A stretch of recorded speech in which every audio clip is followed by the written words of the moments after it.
안녕하세요. 저는 서울에 살고 있는 30대 초반 여자입니다. 언젠가 결혼한 친구가 이런 말을 해주더라고요. 세상에는 여자 혼자 살면 불행해질 일이 없는데 남자 때문에 불행해지는 여자가 훨씬 많다고요.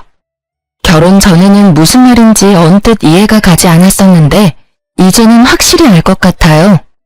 저는 얼마 전에 이혼을 하고 아주 홀가분한 마음으로 살고 있어서 짧은 결혼 생활 동안 전 남편 때문에 얼마나 불행했었는지 새삼 깨닫고 있어요. 제 결혼 생활이 도대체 어땠길래 초단기 이혼을 했는지 궁금하시지 않나요? 지금부터 제 사연을 들려드려 볼게요. 친한 동생의 한풀이라고 생각하고 들어주시면 감사하겠습니다. 저는 20대 중반부터 유명 프랜차이즈 커피숍에서 아르바이트를 시작했어요. 제가 일 시작할 때만 해도 지금처럼 매장이 많지 않았고 본사 직원으로 승진할 수도 있었던 좋은 시기였죠. 커피 만드는 게 정말 재밌고 제 적성에 잘 맞아서 저는 몇 년 동안 한 매장에서 꾸준히 일을 했어요. 그러다가 매장의 매니저의 자리까지 올라갈 수 있었어요. 친구들보다 일찍 일을 시작해서 아직 학교를 다니거나 회사를 갓 들어간 친구들과는 다르게 좀 여유있게 돈을 벌 수가 있었죠. 남편도 같은 매장에서 아르바이트생으로 만났어요. 동갑이었지만 제가 매니저였고 대학생인 남편은 초보 알바생이었기에 제가 옆에 붙어서 열심히 일을 가르쳐 주었답니다. 그러다 보니 대화도 잘 통하고 유난히 다정한 남편의 모습에 끌리게 돼서 남편의 구애로 풋풋한 연애를 시작하게 되었죠. 우리 자기는 벌써 매니저까지 하고 있고 정말 대단하다. 월급도 많이 받지? 난 정말 자기처럼 똑 부러지는 여자는 처음이야. 너무 멋져 보여. 쑥스럽게 뭘 그런 말을 해. 자기도 이제 복학했으니까 앞으로 좋은 직장 구하면 나보다 더 잘 벌 텐데 뭐. 그동안 내가 열심히 뒷바라지 해줄게. 연애 초반에야 뭔 말을 못하나요? 그렇게 시작된 저의 뒷바라지가 무려 5년이었어요. 제가 돈을 더 번다는 이유로 데이트 비용은 거의 제가 냈고요. 남편은 커피숍 알바도 6개월도 안 돼서 그만두고 계속 다른 아르바이트를 수없이 바꿔가며 하더라고요. 그 후론 취직 준비한다고 스트레스 받는다고 징징대는데 제가 다 받아줘야만 했죠. 어떻게 서류에서 자꾸 떨어지지? 도대체 문제가 뭐냐고. 자기는 이런 스트레스 모를 거야. 맨날 똑같이 커피숍에서만 일했으니 취준생의 스트레스를 이해는 하겠어? 치킨 땡긴다. 우리 치킨 시켜 먹자. 나도 일하면서 스트레스 많이 받아. 진상 손님 상대는 다 내가 해야 되는데 나는 뭐 쉽게 일하는 것처럼 말한다? 그리고 방금 저녁 먹었는데 뭔 치킨을 또 먹어? 몰라. 스트레스 받으니까 자꾸 기름진 게 땡겨. 전에는 내가 말만 하면 사주더니 이젠 은근히 눈치 준다. 좋은 회사 취직할 때까지 뒷바라지 해준다며. 내가 좋은 데를 취직해야 얼른 결혼하고 집도 사고 남들처럼 살 거 아니야. 네가 날 도와줘야지. 무슨 눈치를 준다 그래. 내가 한 달에 너한테는 얼마를 쓰는데 그런 말을 해? 니네 엄마보다 내가 네 밥 더 챙겨 먹일걸? 시어머니 될 분한테 니네 엄마라니. 너 말 좀 조심해서 해. 누가 들으면 부모님 안 계신 거 티낸다고 그래. 특히 우리 엄마 만나면 말 이쁘게 하고. 야, 뭐라고? 너 말 다 했어? 제가 정색을 하자 남편이 입을 꾹 다물고 눈치를 보더라고요. 사실 전 부모님이 고등학생 때 돌아가셨어요. 누구보다 행복한 가족이었는데 부모님이 함께 차를 타고 가시다가 사고를 당해서 그렇게 돌아가시게 되었죠. 그래서 전 너무나 힘든 고등학교 시절을 보냈답니다. 가까운 친척들과 친구들이 돌아가며 제가 나쁜 짓을 안 하도록 지킬 정도였어요. 부모님과 함께 살던 집에서 저 혼자 매일 울면서 버티며 살았고 입시도 포기해버려서 대학도 가지 않았죠. 그렇게 방황하다가 커피숍 알바를 시작하면서 다시 희망을 품으며 살아갈 수 있었던 거죠. 남편에겐 제 모든 사정을 다 말했고 저를 따뜻하게 품어주는 남편에게 더욱 의지했던 것도 사실이거든요. 미안. 내가 말 실수했어. 난 그런 뜻이 아니고 우리 엄마가 혹시나 그렇게 생각할 수도 있으니까 말을 좀 가려서 하면 좋겠다는 뜻이었어. 야, 그래도 넌 혼자 서울 금싸라기 동네에 30평대 아파트 살잖아. 거기다 매달 월급도 많이 받고. 난 네가 부럽다. 너는 서울에 있는 아파트랑 네 부모님 선택하라면 아파트 선택할래? 할 말이 있고 못할 말이 있는 거지. 부모님 잃은 건 그 어떤 거로도 보상이 안 되는 거야. 난 우리 엄마 아빠만 살아올 수 있으면 거지가 돼도 상관없고 내가 어디 평생 아파도 상관없어. 네가 내 심정을 알아? 아, 미안해. 미안하다고. 뭘 또 그렇게 발작을 해? 어느 땐 다정하게 굴다가도 또 어느 땐 이렇게 정 떨어지는 말을 서슴없이 해서 도대체 얘의 본성이 뭘까 고민이 되더라고요. 그래도 남편한테 의지하는 부분이 크다 보니까 계속 사귀게 되었고 그 사이 남편도 회사에 취직을 하게 되었어요. 알아주는 곳은 아니었지만 그래도 취직을 한 게 대견했죠. 3년이 넘어도 취직을 못하고 공무원 할까 그러고 있길래 진짜 취직 못할 줄 알았거든요. 그러는 동안 벌써 만난 지 7년이 다 되어 가더라고요. 우리 벌써 만난 지가 이렇게 오래됐네. 이제 나도 취직했으니까 우리 결혼하자. 내가 행복하게 해줄게. 우리 부모님 먼저 만나 뵙자. 그동안 네가 싫다고 해서 한 번도 뵌 적 없잖아. 우리 엄마 은근히 서운해했어. 너 모아둔 돈은 얼마나 있는데? 결혼하는 게 애들 장난이야? 돈이 얼마나 많이 드는데. 돈이 뭐가 중요해? 앞으로의 미래를 보고 하는 거지. 돈 들 것도 없잖아. 내가 니네 집에 들어가서 살면 되는데. 네가 원하면 침대는 새로 하나 사던지. 뭐? 우리 집에 들어와 산다고? 내가 허락한 적이 있었어? 야, 서운하게 그게 무슨 소리야. 멀쩡히 좋은 집을 두고 왜 다른 집을 구해? 정 다른 곳에 살고 싶으면 일단 너네 집에서 살다가 대출받아서 더 좋은 데로 이사가면 되잖아. 우리 엄마도 그렇게 하래. 너 우리 집 얘기 니네 엄마한테도 다 한 거야? 당연한 거 아니야? 결혼할 건데 사정을 다 알아야지. 네가 집 있는 게 뭐 비밀도 아니고 오히려 좋은 거잖아. 결혼하기 전부터 제가 살고 있는 집을 마치 지네 집처럼 생각하고 있는 게 좀 황당하더라고요. 어쩐지 그렇게 제 집에 찾아오고 싶어하고 자꾸 집에서 편하게 데이트하자는 것도 짜증났거든요. 왠지 제 집 때문에 저랑 이렇게 오래 만나고 또 결혼까지 하려고 그러는 게 아닌가 하는 마음이 들어서 찝찝한 마음은 감출 수가 없더라고요. 어쩌다 보니 남편에게 떠밀려 시부모를 처음 만나게 되었답니다. 남편의 집은 처음 가보게 됐는데 생각보단 좀 더 열악해서 놀랐어요. 서울에서도 가장 못 사는 동네에 있는 허름한 빌라에 살더라고요. 그래서 그렇게 남편이 제 집에 와서 살고 싶어 했었나 봐요. 사귄 지가 그렇게 오래됐는데 어쩜 한번 찾아오지도 않니? 결혼 생각까지 있으면 보통 명절 때는 찾아와서 인사라도 해야 되는 거 아니니? 결혼할지 안 할지도 모르는데 벌써부터 명절에 찾아뵙는 건 좀 그렇죠. 서로 부담된다고 생각했기도 했고요. 요즘 애들은 어쩜 이렇게 말대답을 따박따박 하는지 원. 네가 아픔이 좀 있다더니 그래서 그런가 모난 부분이 있는 것 같아서 걱정이다. 우리 집안 사람이 되면 그렇게 행동하면 안 돼. 네? 모난 부분이요? 저 서비스직을 오래 했는데 여지껏 그런 말 들어본 적이 없는데요. 야야, 왜 또 그래? 어른이 말하면 그냥 들으면 되지. 봤지 엄마? 내가 말한 대로 아주 똑 부러지지? 이게 얘 장점이야.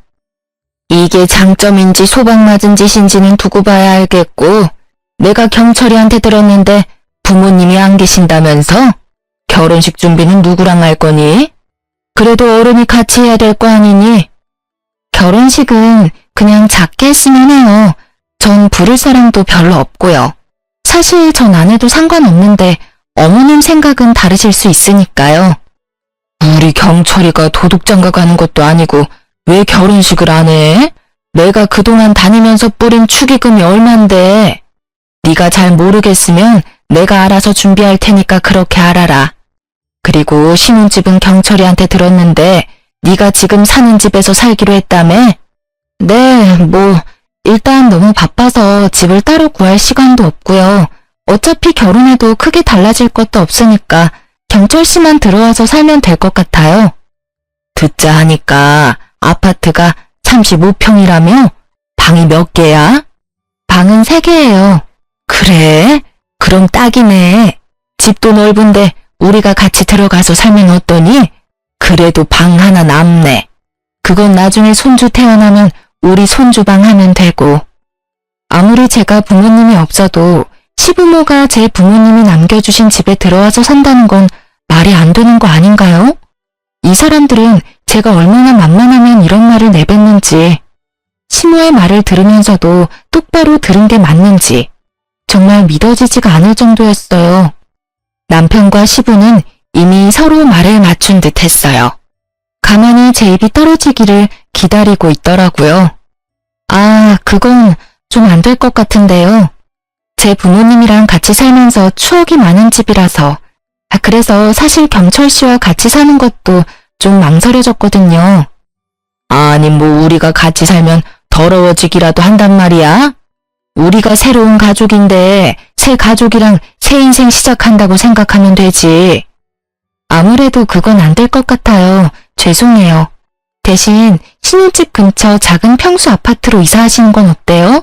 제가 보증금이랑 월세는 부담할게요. 뭐?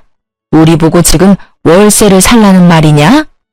여기도 월세라고 들었는데 아닌가요? 작은 아파트여도 여기 월세 3배는 해요. 시모는 괜히 헛기침을 하고는 얼굴이 벌개져서 입을 꾹 다물어 버리더라고요. 시모는 제가 월세로 살고 있는 걸 모른다고 생각했나 봐요. 자기 아들이 팔푼이라서 할 말 못할 말 다 하고 다니는 건 몰랐나 봐요. 그때는 순수해서 그러는 거라고 이해하려고 애썼는데 지금 생각해보면 진짜 팔푼이 맞았네요. 그때 왜 아파트로 이사시켜준다는 말을 했는지 바보 같고 순박했던 제 자신에게 지금도 화가 나네요. 그때 당시에는 사랑하는 남자 집이 너무 허름하고 벽지도 누렇고 그런 모습을 보는 게 가슴이 아팠나 봐요. 저는 결혼식 전에 약속대로 시부모를 제 집 근처 동네 소형 아파트로 이사시켜줬어요. 3천만 원의 보증금까지 내줬고 매월 월세도 제가 부담했죠. 그것뿐인가요? 결혼식에 제 쪽으로 들어온 축의금으로 시부모 집에 새로 가전과 가구까지 싹 해줬어요. 결혼하는 새 신부는 전데 오히려 시모가 새 신부 대접 제대로 받았네요. 정작 저는 제가 살던 가전과 가구 그대로 살았고 남편은 몸만 들어왔으니까요. 게다가 시모가 결혼식 날 자기 친구들한테 며느리가 집 해주는 사람 봤냐면서 얼마나 자랑을 해대던지 부끄러우면서도 어깨가 으쓱하긴 했었나요. 그렇게 신혼생활을 시작했고 제가 아파트로 옮겨준 게 마음에 들었었는지 시모도 한동안은 저에게 참 잘 대해주더라고요. 그래서 진짜 새 가족이 생겼다는 마음도 들었었죠. 남편도 회사에 적응해서 무난하게 다니고 서로 퇴근 시간 공유해서 저녁밥 만들어 먹고 혼자 살다 둘이 사는 재미도 있더라고요. 남편분과의 결혼 생활은 그때가 가장 좋았던 것 같네요. 그리고 몇 달 지나지 않아 본색이 슬슬 드러나기 시작했거든요. 네가 우리 부모님 집 월세 내주는 게 고마우면서도 좀 부담되고 그렇네. 얼마인지 말을 안 해서 지금까지 모르고 있었는데 생각난 김에 한번 찾아봤더니 월세가 좀 세더라. 괜찮아. 내가 내준다고 약속한 거니까 당분간 내가 낼게. 근데 우리 아기도 생기고 그러면 당신 월급에서도 절반은 부담해야 돼? 그땐 뭐 자기 월급도 좀 오르겠지. 아니 그래서 말인데 지금부터 그 돈을 저축하면 우리가 돈을 얼마나 많이 모을 수가 있겠어? 쓸데없는 월세가 줄줄 샌다고 생각하니까 너무 아까워서 그래. 왜 아까워? 네 돈도 아니고 내 돈인데. 거기다 자기 부모님이 사시는 건데 그 돈이 아까워? 아니 그 말이 아니고 여기 방이 2개나 남아 돌고 우리만 살기도 너무 넓잖아. 사는 게 좀 복작복작해야지. 우리 부모님도 같이 사는 게 어때? 같이 살면 정도 더 많이 들고 진짜 가족이 되는 거지. 너 아직도 우리 부모님 서먹하잖아. 그 얘기는 이미 끝난 거 아니었어? 일 끝나고 오면 편하게 쉬어야 되는데 시부모랑 살면 내 집에서 편할 수가 있겠어? 절대 안 돼. 다신 얘기 꺼내지도 마. 이놈의 시모와 제대로 작당을 한 건지 바로 다음 날에 시모가 전화가 오더라고요. 너 어제 또 경철이 잡았니? 내가 경철이한테 말 전하라고 했다. 아무리 생각해봐도 그 큰 집에서 같이 살면 되는데 뭐하러 생돈을 낭비하니? 내가 같이 살면 니네 밥도 해주고 살림도 해줄 텐데 네가 편하면 더 편하지 도대체 불편할 게 뭐니? 저희는 집에 거의 없어서 청소하고 할 것도 없어요.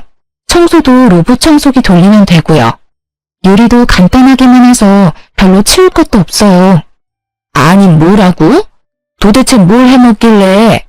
너 일한다는 유세로 우리 아들 맨날 배달 음식만 먹이는 거 아니야? 난 그렇게 안 키웠다. 나는 아침부터 국도 새로 해서 맨날 따뜻한 밥 먹여가며 키웠어. 어머니, 경철 씨랑 사귀는 7년 동안 점심 도시락까지 싸서 보내고 그랬어요. 저도 혼자 산 지 오래돼서 요리 꽤 해요. 보지도 않고 그런 말씀하시면 서운하네요. 그래?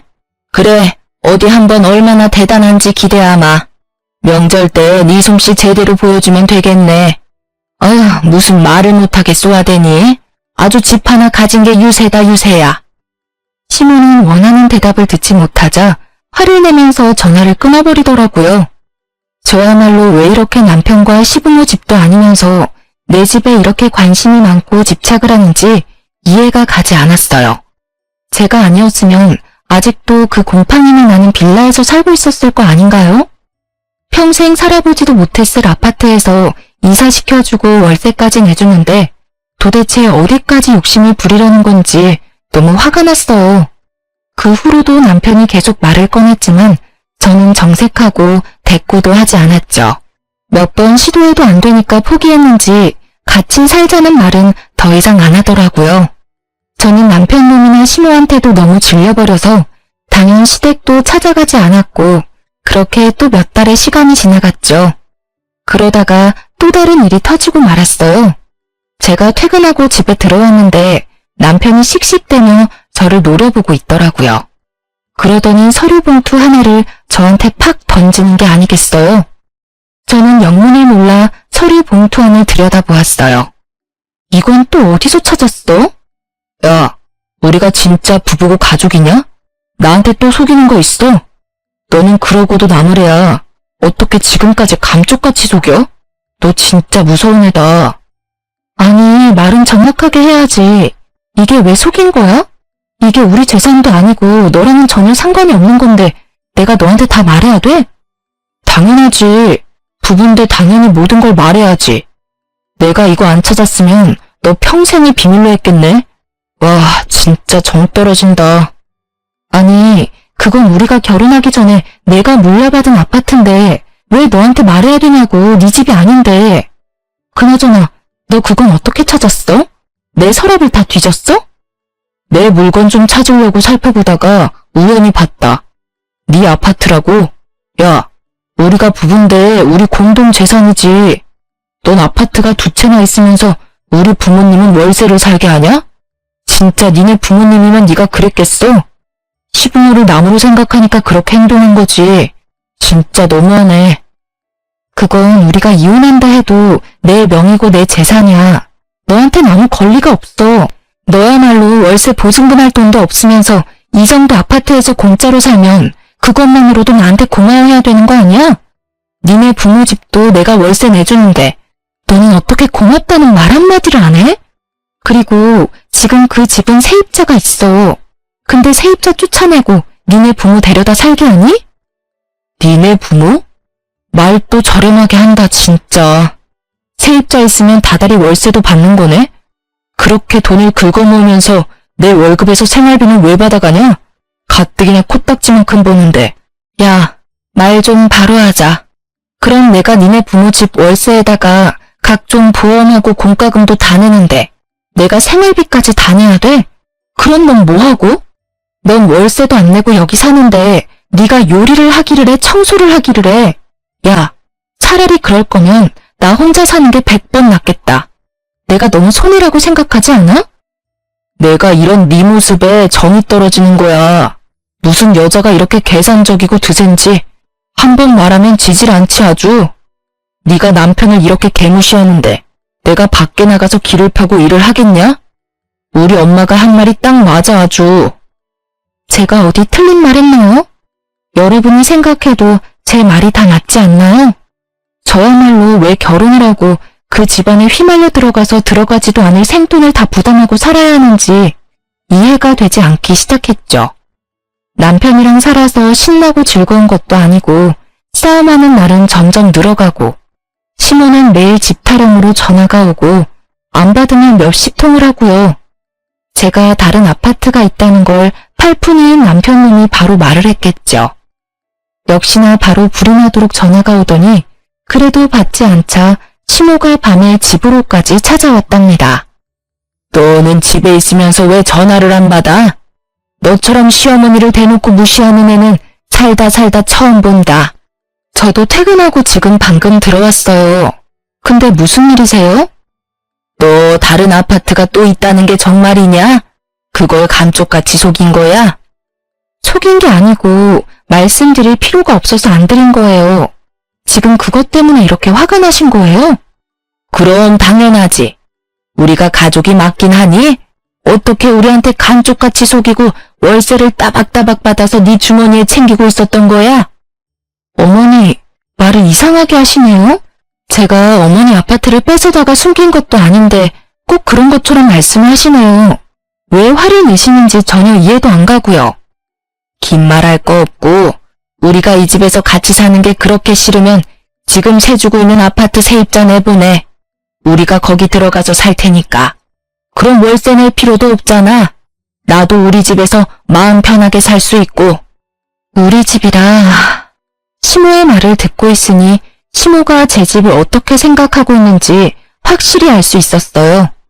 제 부모님이 남겨주신 제 집인데 결혼했다는 이유만으로 자기들 집이 되었다고 단단히 착각을 하고 있는 모양이었어요. 시부모가 저를 진심으로 정말 아껴주고 딸처럼 생각해줬다면, 또 제가 그런 마음을 느꼈다면 왜 시부모가 원하는 대로 해주지 않았겠어요. 진정으로 딸처럼 대해줬다면 제가 먼저 나서서 이 집에서 같이 살자고 돌아가신 부모님 대신해서 앞으로 남은 인생 친부모님처럼 모시겠다 말했을 거라고요. 하지만 그 인간과 그 인간 엄마는 저를 한순간도 진짜 가족으로 생각해주지 않았죠. 그저 돈 잘 벌고 서울에 아파트도 있는 호구 하나 잘 잡았다고 생각했겠죠.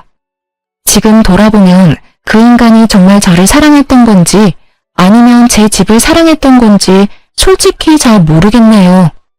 저는 곰곰이 생각해봤어요. 하늘에 계신 부모님이 지금 내 모습을 본다면 뭐라고 말을 해주셨을까? 부모님에게 지금의 내 상황을 떳떳하게 보여줄 수 있을까? 그에 대한 대답은 모두 아니오였어요. 모든 게 분명해진 거죠. 저는 호구 잡힌 잘못된 결혼 생활을 하고 있었고 더 이상 제 인생을 좀먹는 이 생활을 더는 이어갈 수가 없다고 판단했어요. 더 늦기 전에 이혼을 해야겠다고 다짐했죠. 저의 생각과 감정이 모두 정리된 뒤에 남편에게 말을 했습니다.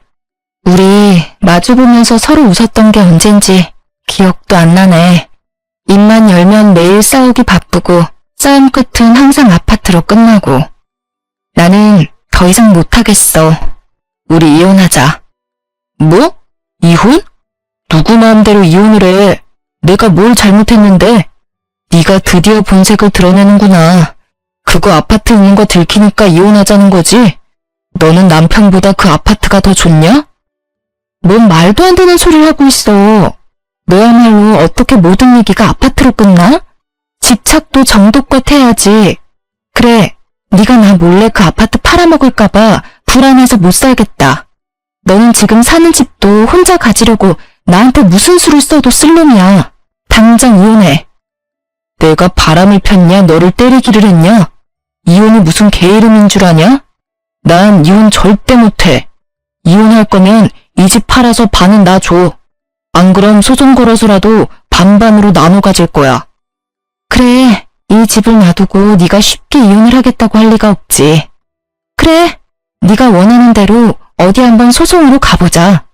그동안 결혼 생활하면서 누가 돈을 더 많이 냈는지, 누가 돈을 토해내야 되는지 한번 가려보자고. 그렇게 이혼 전쟁이 시작되었어요. 결혼은 참 쉬웠는데 이혼은 정말 전쟁과도 같더라고요. 특히 돈이 걸려있으니 그 사람의 바다 끝까지 보여주더군요.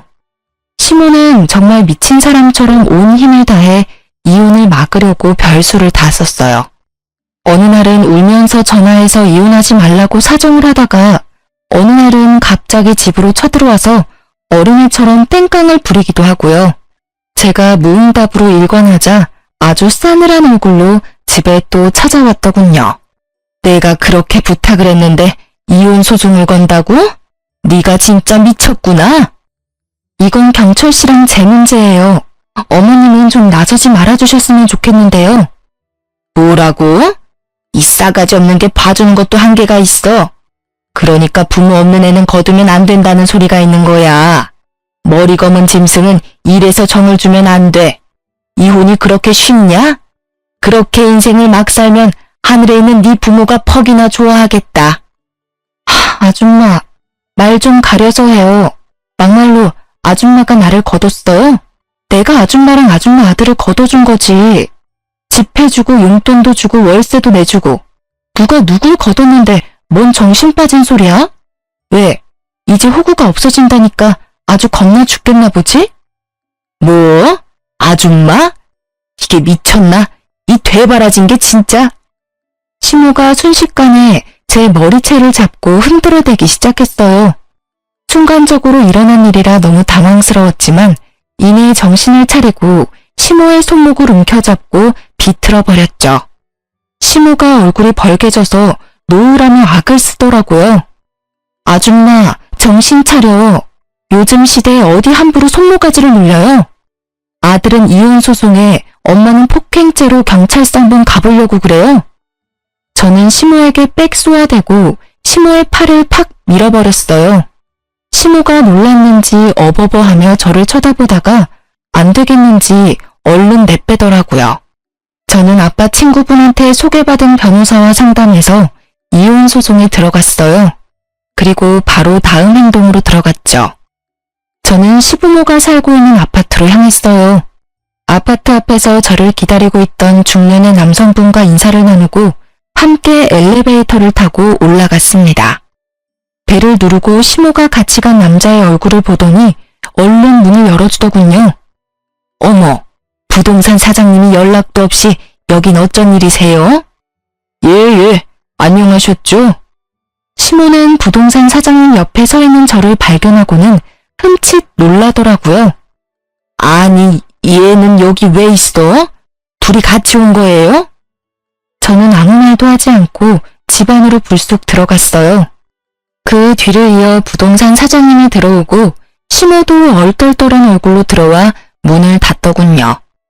제가 어머님 말씀을 너무 안 들은 것 같아서 이제라도 어머님 말씀을 좀 들으려고요. 어머님이 그러셨죠? 제가 세주고 있는 세입자 내쫓으라고요. 응?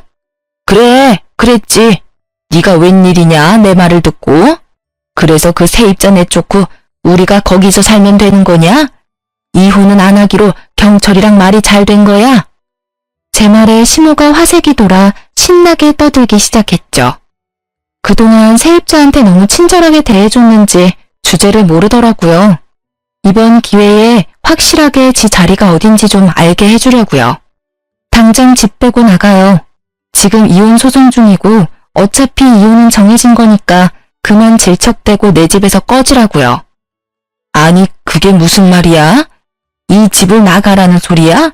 네가 뭔데, 네가 무슨 권리로 그딴 말을 해? 이깟 월세 좀 내주고 있다고 유세 떠냐? 네가 안 내면 우리 경철이가 계속 내주고 살면 되는 건데 네가 뭔데 나가라 말아야 건방지게? 아줌마, 진짜 말 못 알아듣네요? 여기가 내 집이라고. 그쪽 아들이랑 아줌마가 그렇게 침 흘리던 월세 주는 아파트가 바로 여기라고요. 그쪽이 내 세입자라고. 그니까 오늘 당장 나가요. 어차피 이 가전이랑 가구들도 다 내 돈으로 사준 거니까 몸만 나가면 되겠네. 시모는 제 말이 믿기지가 않는지 고개를 계속 저으며 현실을 부정하더라고요. 저는 더 이상 말도 섞기 싫어서 부동산 사장님에게 모든 걸 맡기고 자리를 떠나려고 했어요. 그때 돌아서는 제 종아리를 시모가 낚아채고는 질질 매달리는 게 아니겠어요. 세아가, 우리 며느리야. 내가 그동안 섭섭하게 한 게 있다면 모두 사과하마. 내가 다 잘못했어. 우리 경철이는 아무 잘못도 없어. 다 내가 시키는 대로 너한테 말만 전한 거야. 앞으로는 네 아파트엔 숟가락 하나 걸칠 생각도 안 하고 쥐 죽은 듯이 살게. 대신 여기에만 계속 살게 해주면 안 되겠니? 여기서 나가면 우리가 또 어디로 가겠니? 역시 숟가락 걸칠 생각을 하고 있었나 보네. 어디긴 어디예요. 이런 데서 살 능력 없으면 예전에 살던 그 곰팡이 핀 투룸으로 다시 돌아가야지. 그러게 욕심 좀 정도껏 부렸어야지. 아줌마 말대로 내가 이 집 아줌마한테 안 주고 다른 사람한테 세줬으면 지금까지 모은 돈이 얼마였겠어요? 내가 계속 참아주니까 진짜 호구 하나 제대로 문 것 같았어요? 이거 놔요. 저는 시모의 손을 팍 쳐버리고 아파트를 나와버렸답니다. 엘리베이터를 기다리는데 악을 쓰며 우는 시모의 마지막 발악 소리가 들리더라고요. 집으로 돌아간 저는 다음 행동을 개시했죠. 저는 남편의 짐을 모조리 싸서 현관 앞에다 싸놨답니다. 사실 짐이라고 할 것도 별로 없고 옷이랑 신발 정도였죠.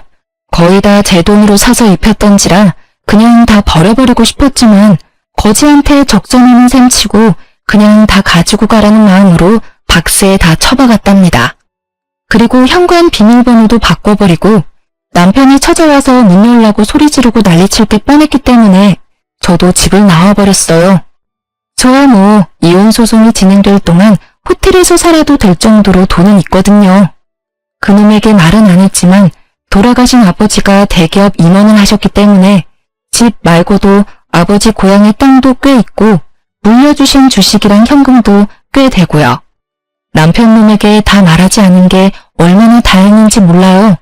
분명히 저를 살살 꼬드겨서 주식이며 현금이며 야금야금 채갈 생각을 했을 게 뻔하니까요. 역시나 저녁에 집에 왔는지 전화가 불이 나도록 오더군요. 야, 너 어딨어? 당장 집으로 못 와? 내 짐 다 빼고 지금 뭐하는 짓인데? 소장도 받았으면서 딱 보면 몰라? 거긴 네가 10원 한 장 보탠 거 없는 내 집이잖아. 당장 네 짐 갖고 꺼지라는 소리야. 엄마가 울면서 전화 오셨어. 얼마나 우시는지 졸도하실 것 같아. 네가 그러고도 사람이야? 그 아파트가 진짜 네 거였어? 너 진짜 끝까지 사람을 갖고 노냐? 살라고 할 때는 언제고 이젠 꺼지라고. 웃기는 소리하고 있네. 그럼 이혼하는 마당에 시부모님 제 집에서 사세요. 이러니? 내가 이혼 결심한 50%가 네 엄마 때문이야. 너랑 네 엄마 반반 책임이라고. 야, 피곤하다. 이제 그만 내 인생에서 좀 꺼져줘라. 너 그 긴 세월 추억이 얼마나 많고 사랑했는데 그걸 이렇게 망가뜨릴 수가 있냐? 고작 그 아파트 때문에? 우리 엄마도 너한테 미안하다고 하셨어. 너도 좀 진정하고 우리 만나서 대화로 좀 풀어보자. 어? 나 너 사랑해. 너 없으면 못 산다고. 내가 아니라 내가 가진 아파트를 사랑하는 거겠지. 결혼하니까 내가 가진 게 다 네 거 같고 그랬어? 밥 안 먹어도 배불렀겠어 그동안. 너나 네 엄마나 적당히만 욕심 부렸어도 내가 이렇게 정 떨어지진 않았을 거야. 황금알을 낳는 거위배를 병신처럼 가른 거야 네가. 앞으로 연락하지 마. 모든 연락은 변호사 통해서 할 거니까. 남편 놈이 제가 일하는 커피숍으로 찾아올 게 뻔했기에 일주일 정도는 휴가를 썼어요. 역시나 일주일 동안 매일 찾아왔었다고 직원이 말해주더라고요. 그 후부터는 일하다가 남편이 찾아오면 얼른 숨었고 직원들이 남편을 돌려보냈죠. 그렇게 몇 달 후 드디어 이혼 소송의 판결이 나왔고 당연히 제가 승소했죠.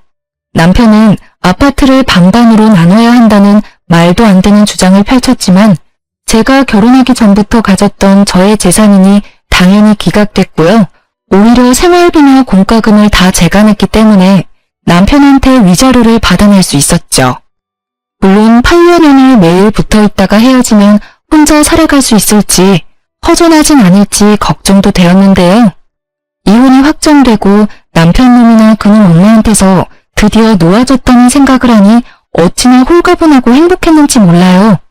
그동안 너무 지긋지긋했었는데 자유의 몸이 되니 그놈 얼굴도 희미해질 정도였죠. 그렇게 몇 달이 흐르고 저는 다시 결혼 전처럼 열심히 커피를 만들면서 저의 인생을 다시 찾아가고 있었죠. 그 인간이 찾아오면 얼른 숨어서 그동안 마주치질 않았는데 그날은 하필 제가 매장 밖에 나와 있을 때 들어오던 전 남편과 딱 마주쳐버렸네요. 아, 드디어 만났네. 너무 잘 숨어서 죽었는 줄 알았다, 야. 거의 6개월 만인가? 남편은 밑바닥까지 끌어내리고 너는 아주 얼굴 좋아 보인다.